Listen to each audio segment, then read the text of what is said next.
Friend, let's talk about large language models. Now, I know you're probably thinking large language what? And that's not your fault, especially in the L&D space where so much tech. I get it. AI can be confusing. It's a bit disconnected at the moment. So let's talk about that. Very simple terms. A large language model is what you know as ChatGPT, Microsoft Copilot, Perplexity, Google Bard, Anthropic, and all of those great other tools that you're using at the moment in time. So, in the simple terms, this is how they work. They are pre-trained on data, on a lovely database that they have. So they have access to all of the world's data. And what they do is they can generate text, they can summarize documents, they can surface all of the world's content. They're absolutely beautiful. They can do so many great things. So, in a very quick nutshell, large language models.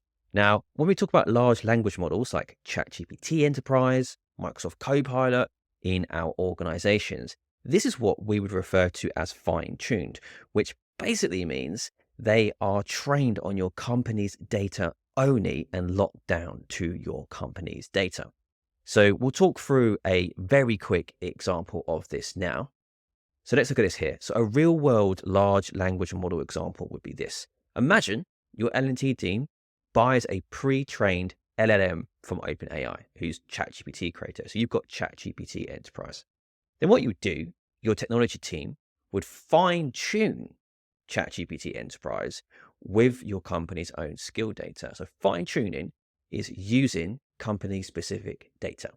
And then you, as the L&D team, would use ChatGPT Enterprise to improve skill building across the company by using that data and interrogating it with that large language model. So of course, this is a very, very simplistic beginner way of explaining this. I hope that is helpful. When you hear the word large language model in the future, just know it is referring to those tools, ChatGPT, Microsoft Copilot, Perplexity, Google Bard, whatever your poison of choice there is in the large language model world. Hope it's helpful, and I will talk to you in the next one.